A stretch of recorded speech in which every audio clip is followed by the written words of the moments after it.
Sintetizando, com Alê Moreno. Olá, este é o Sintetizando, o canal de podcast da Síntese. E hoje temos mais um programa especial que tem rolado às quintas-feiras. Não todas, mas algumas delas. E nesse episódio temos a presença de duas queridas e amadas. A minha doce colega, amiga, fofa Regina Leite e a minha queridíssima Marina Oliveira. Eu quero que vocês se apresentem e digam para nós quem são vocês. Regina, vai você primeiro. Olá, eu sou a Regina Leite, sou psicóloga de formação e trabalho há muitos anos no mundo corporativo. Sempre trabalhei na área de desenvolvimento de pessoas e nos últimos 12 anos em consultoria muito ligada à facilitação de grupos, em preparação de grupos focados na criação da confiança e do compromisso e na cocriação de soluções, porque eu acredito que tudo isto vem as pessoas, dos grupos, e é isto que eu faço com muito amor. Obrigado, Rei. E você, Marina, minha flor de laranjeira. Oi, meu nome é Marina, eu sou psicóloga e trabalho com educação corporativa há alguns anos. E nesse período de pandemia eu tenho trabalhado bastante com atendimento clínico e eu acredito muito que a relação de confiança, tanto na educação quanto nos atendimentos clínicos, fazem toda a diferença. Muito bem, garotas apresentadas, vamos começar a nossa prosa aqui. A conversa nossa aqui será sobre confiança, como eu acho que eu já disse, não tenho certeza.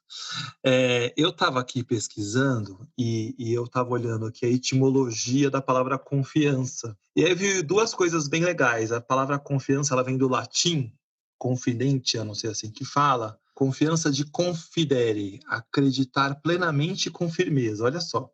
Formada por com, de intensificativo, mais fidere, que tem relação com acreditar e crer, que deriva de fides, que é fé. E aí eu começo a pensar que a confiança pode também ser um exercício de fé. Como que vocês ouvem isso? Como que isso chega até cada uma das duas? Já pensando também da compreensão e do significado de vocês da palavra confiança. Quer falar aí, Rê? Bem, eu sempre fiquei, nos últimos, 15 anos, trabalhando muito com a confiança como base das relações, como base de tudo que eu faço, mesmo em processos de orientação de carreira que eu faço, de transição, porque, para mim, confiança tem a ver com fé, sim, tem a ver com crença, mas começa principalmente de si mesmo. Então, se eu não confiar em mim, eu não posso confiar no outro. E, para mim, confiança, na metodologia do Victor Pinedo, que é do 7-6, é a base de tudo, é uma competência de transformação, porque para a gente começar a confiar em qualquer coisa, no trabalho que a gente faz, na equipe construir, um líder confiar na sua equipe e confiar em si mesmo, é preciso conhecer. Então, a primeira coisa para construir confiança é conhecimento. Então, conhecer a si mesmo, conhecer o outro, conhecer o trabalho que eu faço, né? Como é que eu posso me sentir confiante se eu não conheço aquele tema? Eu não conheço o que me engaja, o que motiva, o que é que eu sei fazer. Então, primeira coisa é conhecimento.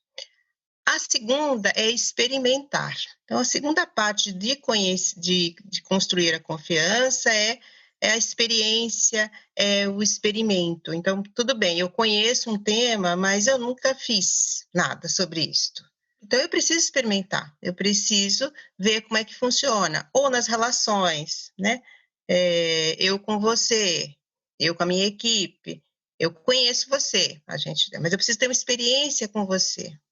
E uma experiência não única, uma experiência contínua, que é o terceiro passo disso, que a gente chama de regularidade ou disciplina. Então, não adianta eu ter uma experiência positiva com você só, preciso ter várias experiências. Né? Você diz que vai fazer alguma coisa para mim e você cumpre, né? Aí você cumpre novamente, aí você entrega, e aí eu falo, oi, Então, essa pessoa eu posso confiar.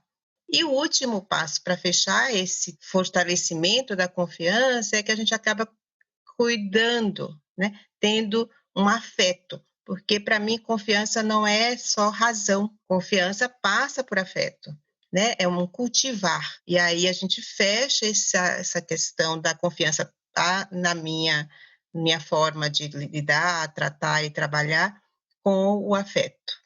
É isso, Alê. E aí, Má, quer falar? Eu tenho algumas perspectivas da fala da Rê, mas eu e você também, Marina, vamos lá. Ouvindo a Regina, eu fiquei pensando no quanto ao longo da nossa vida a gente aprende a não confiar na gente e a não confiar nos outros. Então, vão passando os anos e a gente vai nutrindo algumas crenças e tomando essas crenças como verdades absolutas. Então, acho que um processo bem importante da confiança é você ressignificar algumas crenças e trabalhar a autoconfiança. Acho que isso é muito importante para que você consiga confiar em você, no seu potencial, nas suas ideias, no que vem de dentro de você, para a partir disso você conseguir confiar no outro. Essa é a minha visão. Quando eu escuto você e escuto a Regina, eu fico pensando que esse conhecimento que a Rê traz, né, não é um conhecimento teórico e acadêmico, é um olhar profundo para a gente mesmo. E à medida que eu vou construindo essa confiança, eu vou construindo as relações, e as relações vão se fortalecendo, é como se eu fosse criando camadas, né, de êxito, por que não? E aí eu vou confiando mais. Então, a confiança é um processo, né? Nessa perspectiva, a confiança não é uma coisa mágica, né, que vem assim do nada. Ela vem de uma relação, de um processo de repetição. E aí, repetindo algo que eu acredito que gera confiança para mim, por alguma razão minha mesmo, eu vou somando essa relação mais, e vou confiando cada dia mais. Agora, mas essa confiança também pode se romper, não é? Marina, eu queria olhar um pouco dessa história desse fio que se rompe.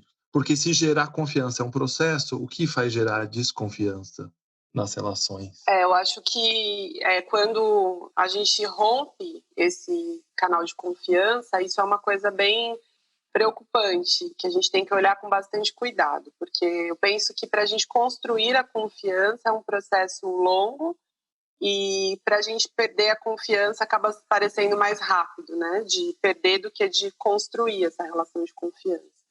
Então, acho que para construir e manter esse processo de um jeito mais saudável, é fundamental que exista transparência nas relações.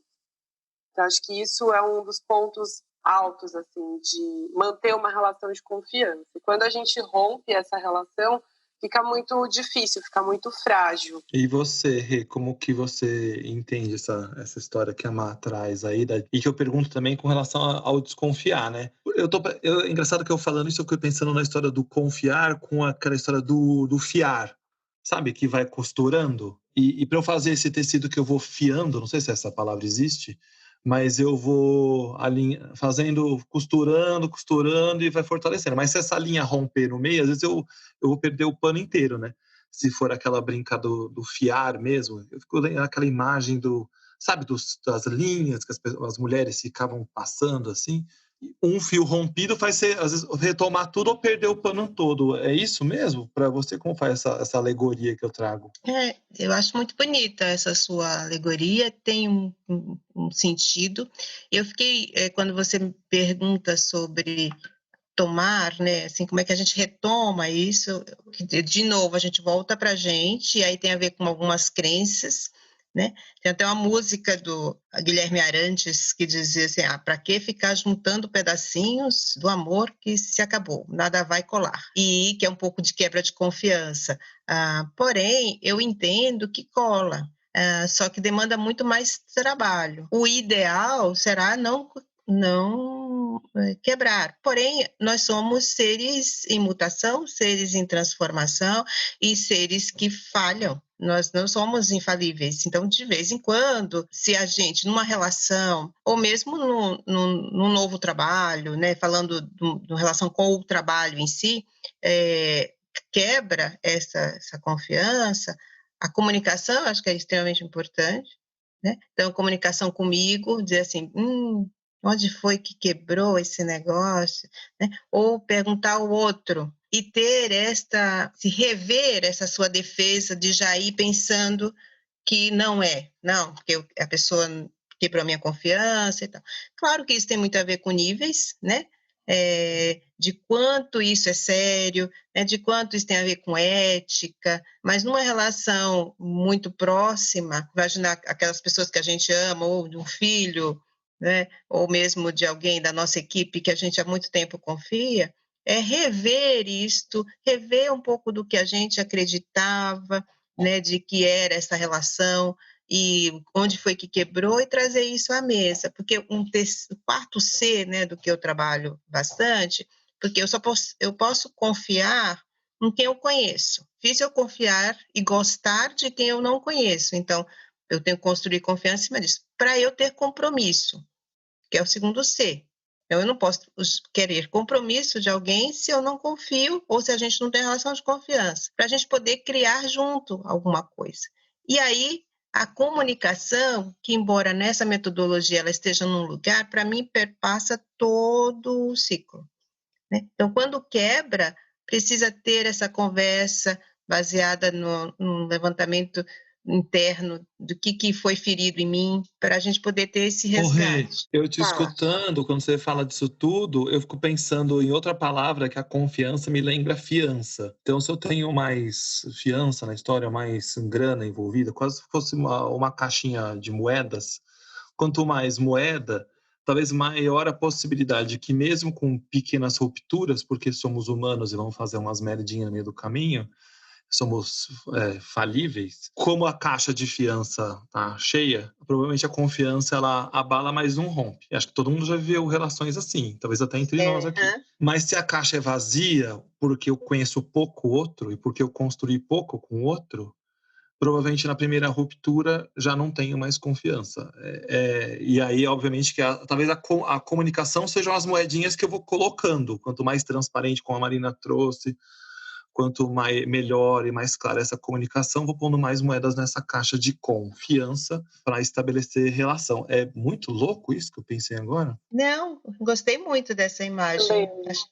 Né? Faz todo sentido, porque quanto mais você tem experiências positivas com aquela pessoa, você pode resgatar isso, a menos que quebre a caixa, né, de fiança. Né? Assim, se o negócio assim, putz, acabou tudo, mas quando você tem uma relação construída com experiência, com esse afeto, é muito pertinente essa imagem, gostei. Porque às vezes quebra a caixa mesmo, vai ter uma relação de uma ruptura ética, por exemplo, qualquer coisa do tipo, que é insustentável, não há caixa que sustente, né? Mas algumas coisas, alguns pequenos desvios que a gente tem na vida, e às vezes não é por intenção de desviar ou de deixar de ser confiável, mas porque a gente faz nossas cagadinhas e acho que faz parte da nossa vida mesmo isso. E talvez a caixa consiga suportar, né? Má, qual a visão da ACP sobre confiança? Tem alguma relação nesse sentido? E eu queria te ouvir, da abordagem centrada na pessoa, né? Para quem não sabe o que é ACP. Pensando em tudo que a gente estuda da abordagem centrada na pessoa, eu penso que a confiança é o fio condutor de todas as posturas da abordagem centrada na pessoa. Porque eu preciso confiar para eu poder acreditar em todo esse processo que acontece das posturas facilitadoras, toda essa costura. Então, eu sempre penso que todo o processo começa pela autoconfiança, pelo autoconhecimento. Eu preciso acreditar e confiar em mim para eu conseguir ter condições de acreditar e confiar no outro. E sempre pensar na parte que me cabe dentro dessa relação, para eu considerar isso também, para eu não colocar no outro algo que é meu. Porque muitas vezes eu penso que o outro não vai dar conta, eu não confio na capacidade do outro, porque tem alguma coisa em mim que não está legal, que não está bem organizada, e eu acabo colocando isso no outro, acabo colocando no outro a falta de competência, assim. Então, para eu confiar no outro, eu preciso estar bem organizado internamente. Acho que isso vem bastante do que eu acredito da abordagem centrada na pessoa. Tem que fiar primeiro em eu mesmo, né? Do costura. As costuras são minhas primeiro, né? Não são com o outro. É a minha caixa primeiro, né? que me veio agora na pandemia, por exemplo, né, no líder do comando e controle, a questão da confiança é muito forte, porque se eu não confio na minha equipe, certamente eu quero voltar lá para aquele lugar. Você está vendo? Quando eu comandava e controlava, as coisas funcionavam. Só que não vai ser mais, primeiro, conveniência ou consciência. Não vai mais poder ser assim. E dois, eu não confio em mim, né? Tem alguma coisa que eu preciso rever em mim, assim, porque eu não deixo a minha equipe, eu não sei como lidar com esse momento em que cada um vai ter que ter autonomia. Eu não vou estar vendo onde estão as pessoas, não vou poder ficar controlando se ela chegou às 8 ou 10 e o que ela está fazendo a todo momento, até porque isso é uma ilusão, né? Não adianta eu ficar olhando para a pessoa que eu não tenho o menor controle sobre ela. Mas essa relação do líder, dele poder ter esta autoconfiança inicial. Primeiro, entender onde que pega eu poder deixar e criar ferramentas para que eu possa acompanhar o trabalho e não controlar. E por que será que a gente é um país que desconfia tanto de tudo e todos? Isso não sou eu que estou chutando, não. Tem pesquisas que mostram que o nosso índice de confiança é baixo, né? Esse índice de confiança normalmente é na relação, né? Com o outro, não é comigo. Mas onde será que a gente está esbarrando? E aí pegando já o seu próprio gancho, né, Rê, da questão da própria liderança, né? Que é um reflexo desse nível de desconfiança que existe. Onde a gente está falhando? Necessidade excessiva de controle atrapalha muito o processo de confiança. Acho que quanto maior a minha necessidade de controle, mais dificuldade eu tenho de confiar nas pessoas e de confiar nas relações. A minha leitura, a partir do que a Regina trouxe, vai por esse caminho. Eu entendo que tem a ver com quanto mais, certamente, e acho que começa muito, é claro, tem a ver com as diferenças individuais, né? Mas tem a ver com a nossa educação e da nossa questão social, de que, pelo menos na minha experiência de educação formal, alguém sabia, eu não, então como é que eu posso confiar que eu sabia alguma coisa? Se era o cara que sabia, eu não podia me levantar sem pedir, eu não podia ter vazão às minhas ideias que eram pouco valorizadas, ou se eu pintasse, por exemplo, uma pele de marrom ou de verde de um boneco, não era, né? Então tinha que ser de um jeito, então tudo que eu fizesse fora daquele esquema, que era o esperado, eu não podia ter confiança em toda a minha potencialidade. Então, eu já começo daí. Fora isso, tinha, na minha infância, toda uma estrutura de educação que era mesmo de controlar o que a gente precisava aprender. Aliás, eu nem acho que é só da minha infância, né? Acho que a gente ainda vê muito esse modelo de educação na escola, nas organizações, de uma forma mais geral, não posso dizer em todas, em que a gente tem que saber o que fulano acha que precisa que a gente sabe. E aí todas as minhas possibilidades, ou eu começo a duvidar se eu realmente tenho esse poder ou essa potência. E aí isso aí é uma inferência, diminuir meu nível de confiança, né? Eu acho que tem essa história, né, Rê? Tem alguém duvidando do outro o tempo todo, né? Ou alguém achando que o outro precisa de alguma coisa que ele mesmo não tem condições de definir o que é bom para ele, né? Aí acho que por isso que propaga as fórmulas mágicas, né?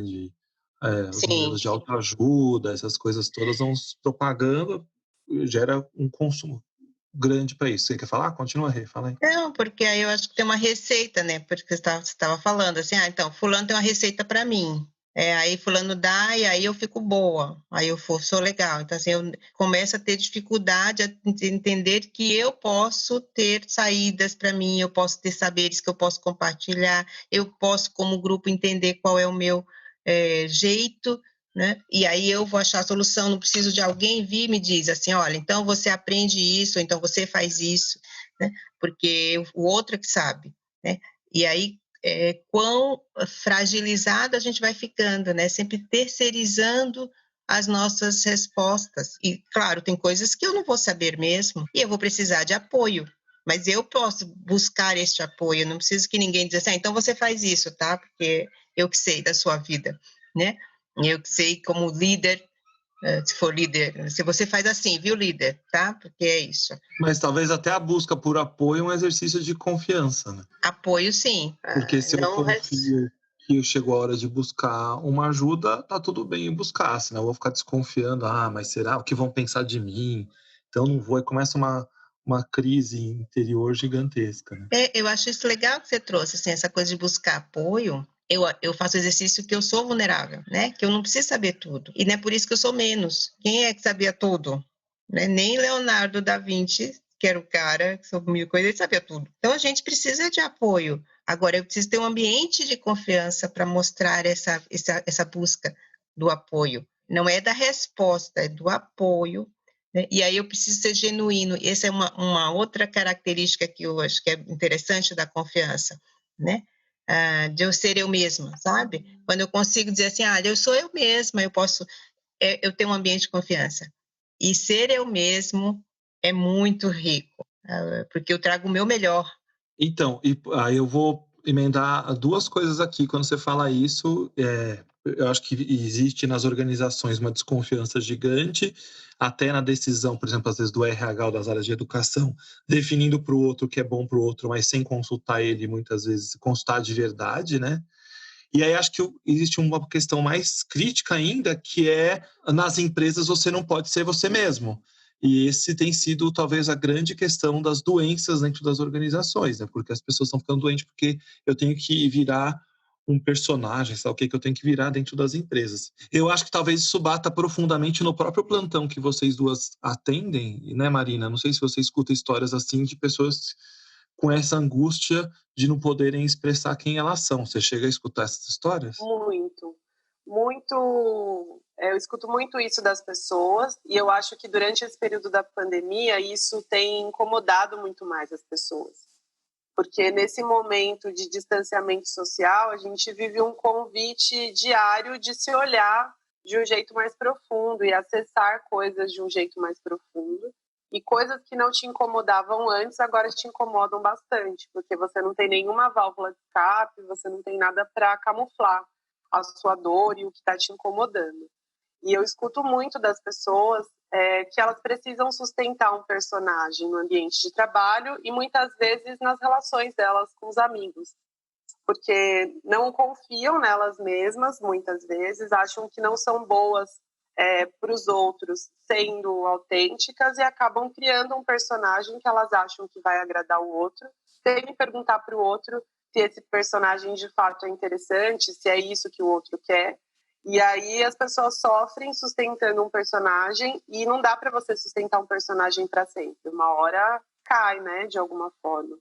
E aí quando você mostra o seu lado real, você pode afastar pessoas ou você pode aproximar pessoas.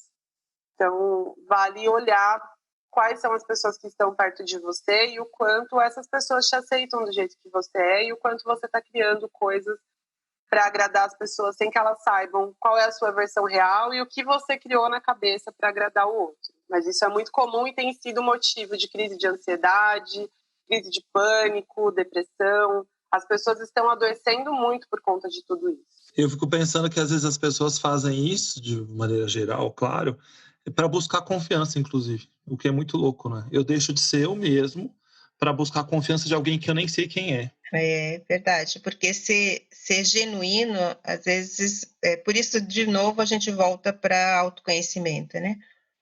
Porque se eu não me reconheço como algo passível de confiança e de amor, eu não quero mostrar esse meu eu para o outro. E no ambiente, falando nos atendimentos, por exemplo, atendi uma pessoa que ela estava bastante fragilizada, porque além de toda a questão já do trabalho, que era bem pesado, né, de muitas cobranças e tal, ela estava no limite de não saber lidar com a fragilidade dela durante a pandemia. E aí ela tinha que se esconder 2 vezes. E ela estava bem... no primeiro atendimento, acabei fazendo 3 plantões para fortalecer que ela era uma pessoa, ela ver o que ela tinha de fortaleza, de coisas que ela tinha para olhar e falar, nossa, como eu sou uma pessoa incrível. E eu não me dava conta, ia ficar me escondendo, dizendo que eu era aquela pessoa que achava que aquela, sim, merecia confiança, um pouco do que você disse. E a gente acaba caindo numa armadilha, por conta do ambiente, por conta de mim mesmo, né? Nunca é uma coisa só. Eu acredito que mostrar essa vulnerabilidade que a pandemia trouxe mais à tona, né, que a Marina trouxe, a pandemia trouxe muito que somos vulneráveis, de uma forma macro, né, porque um vírus é capaz de matar e a gente precisa se preservar, e também de uma forma mais afetiva, mais sutil, que somos vulneráveis mesmo, né, que não somos fortaleza, que temos medos, que temos vontade de chorar, né? Que temos coisas que não sabemos. E aí a teia que nos une, se a gente puder contar realmente com a equipe, com os parceiros e com algumas ferramentas até também que contribuem, né?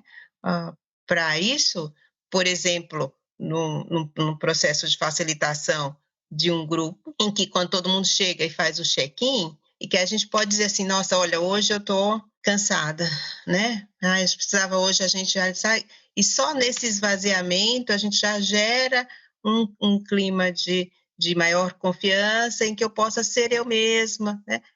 E aí eu posso contribuir muito melhor para uma criação de algo que a gente precisa a curto prazo. Então, entendo muito isso de quanto vulnerável nós somos e quanto a gente entra nessa armadilha de esconder essa vulnerabilidade que é tão, tão linda. Eu acho que a gente é treinado a esconder esse lado da vulnerabilidade, porque existe um julgamento de quais emoções são boas e quais emoções são ruins, quais eu posso demonstrar para as pessoas e quais eu tenho que esconder. E as emoções todas precisam ser sentidas e vividas, não pode ter esse rótulo de quais são boas e quais são ruins, porque senão a gente fica acumulando muitas coisas internamente e isso acaba vindo em forma de sintoma físico e doenças e coisas que prejudicam. Então, a vulnerabilidade coloca a gente num lugar de degustar todo o cardápio de emoções, sem medo de emoções boas e emoções ruins. Ai, que lindo isso, degustar as emoções, até porque a gente não tem controle das emoções, elas existem, que a gente pode conversar um pouco com elas, um pouco dessa imagem assim, dizer assim, ok, e por que está assim, né? O que está rolando e como é que a gente pode fazer com que essa energia que está lá borbulhando dentro da gente possa agregar ao mundo, né? E não destruir ao mundo. Degustar e considerar as emoções, porque às vezes a gente sente alguma coisa e pensa, isso aqui é besteira, não preciso olhar para isso agora, por que eu tô assim? Não tem necessidade desse sofrimento, eu estou exagerando. Então, além de degustar as emoções, eu penso que considerar as emoções, não só as nossas, as do outro também, porque cada um sente de um jeito. O que dói em mim pode não doer em você e o contrário também. Então, considerar as minhas emoções e as emoções dos outros também. É um exercício para não subir a régua demais com a gente também, de achar que isso é menos... não, isso não é nada, não, né? E acho que também é um exercício de autocuidado, né? Olhar pra gente, assim, de se cuidar o tempo inteiro. Tá tão rico esse papo nosso aqui, eu queria já caminhando para ir fechando a nossa prosa e pensar com vocês. Eu sei que não existe um passo a passo, tá claro isso, mas se eu quisesse buscar me fortalecer e olhar mais profundamente essas questões da confiança, por onde deveria começar? Eu penso que o autoconhecimento sempre é o melhor caminho. Quanto mais eu me conheço, mais facilidade eu tenho de acessar as minhas dores, lidar com as minhas dores, de confiar em mim, de confiar no outro. E eu penso que o autoconhecimento é o melhor investimento que a gente pode fazer, assim. Então, se olhar com mais cuidado, essa questão que você trouxe do autocuidado é fundamental, quanto tempo do meu dia eu dedico para cuidar de mim, quanto tempo do meu dia eu dedico para me olhar com profundidade. Então, se olhar com mais profundidade, com mais generosidade, mais cuidado, considerando a sua dor, as suas emoções, se respeitando, entendendo quais são os seus limites. Eu acho que isso também é uma coisa bem importante, entender o que eu dou conta e o que eu não dou conta, e o quanto eu tenho coragem de dizer para o outro e para mim mesmo que eu não dou conta de alguma coisa. Porque muitas vezes a gente se coloca em situações de violência, que a gente comete violências com a gente por tantas vezes, por fazer coisas que a gente não acredita ou que a gente não dá conta, para agradar o outro sem saber se o outro tinha essa expectativa sobre você. Então, perguntar para o outro qual é a expectativa dele, o que ele espera de você, para você não ficar cometendo atos de violência contra você mesmo o tempo inteiro. Uau! E você, Regina? Além do autoconhecimento que a Marina trouxe bem, eu acho que os 4 passos do que eu sempre faço, né, para a criação da confiança, começa pelo conhecimento, e esse é autoconhecimento. Saber o que é que eu gosto, saber o que me motiva, saber o que me engaja. Tem um diário de bordo que eu compartilho geralmente, que assim, às vezes durante o dia você faz um monte de coisas e você não tem a percepção do que é aquilo que você brilha o olho e o que não brilha. Você vai fazendo, assim. Aí tem horas assim que você está fluindo e você não se dá conta. Se você puder registrar, né, durante o dia, essa energia de engajamento, né, de quando você está muito envolvido no trabalho, isso realmente aumenta a sua confiança, né? E isso faz parte de um autoconhecimento. Então, essa ferramenta, que é muito simples, né, ajuda você a se olhar, a ter um registro, né, de ter uma frequência, né, de olhar as coisas que te engajam. E as coisas também que tem a ver com a tua expectativa, que é um pouco o que a Marina falou. Outra coisa que eu entendo que é muito importante é você começar a fazer pequenas experiências para aumentar a sua confiança. Porque às vezes você fala assim, mas isso aqui não é para mim, ou, né, eu acho que, né? Então, você prototipa algumas coisinhas, né? Porque aí você vai se fortalecendo. Olha, não é que eu posso fazer essa coisa, né? Não é que é possível eu falar quando eu estou chateada, né? Ou não é possível falar em público, que é o grande medo, né? Mas em pequenos momentos eu vou me fortalecendo, porque a confiança dá músculo. Eu entendo que isso pode ser um apoio, uma ajuda para algumas pessoas, né, começarem a aumentar a sua confiança. Ô Rê, você falou lá no começo sobre os 7 Cs e o Vitor Pinedo. Acho que era legal para o nosso ouvinte saber o que você está falando brevemente. Que livro que é esse, ou que história é essa, só para a gente não passar batido nesse tema. Então, o Vitor Pinedo foi meu mentor, né, uma pessoa que escreveu um livro que chama Tsunami, como as organizações podem sobreviver a maremotos. O Vitor faleceu este ano, mas eu o conheci em 95, quando ele foi meu mentor por mais ou menos 8 anos, e nós podemos fazer este processo dos 7 Cs, que começa com a construção da confiança para uma transformação organizacional.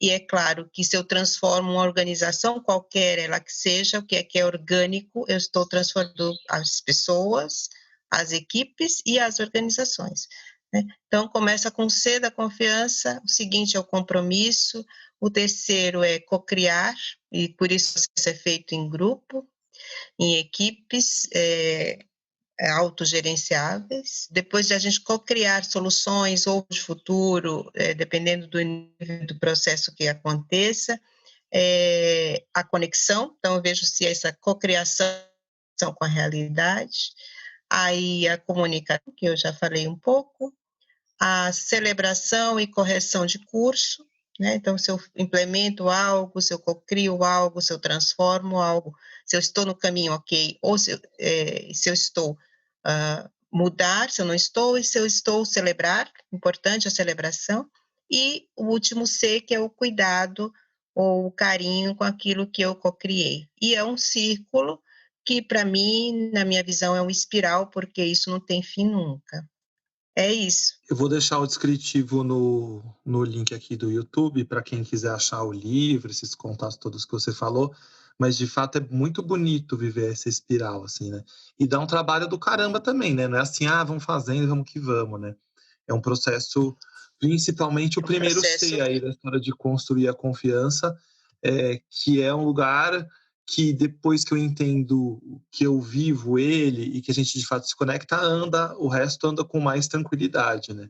O primeiro, acho que é o grande desafio para alinhar, para realmente fortalecer esse laço de confiança e criar essa caixinha, né, que a gente falou aqui, para poder caminhar na espiral. Meninas, eu queria que vocês deixassem aí uma mensagem final para os nossos caros e nossas queridas ouvintes desse programa que assola o planeta com grandes ideias. Então, como que vocês saem dessa prosa, dessa conversa?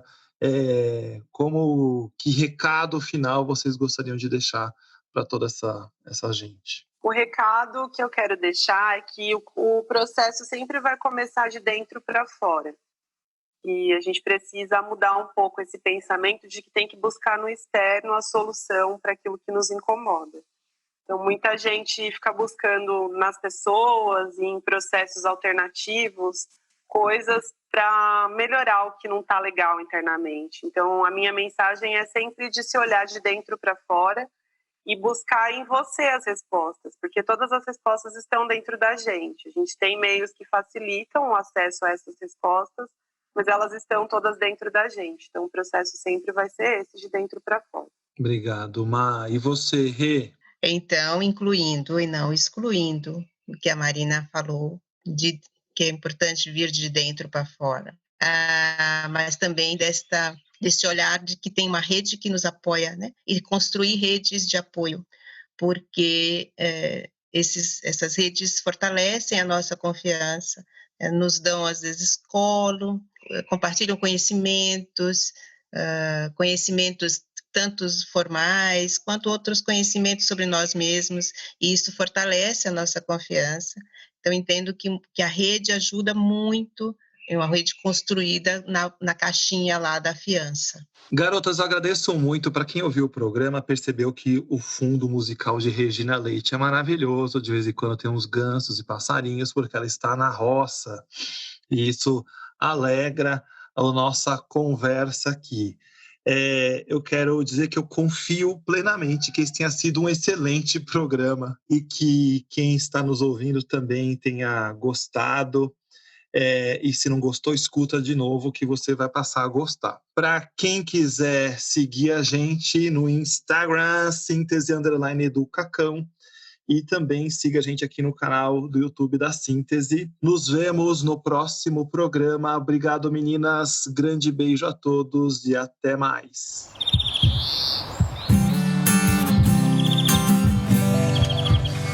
Sintetizando com Alê Moreno.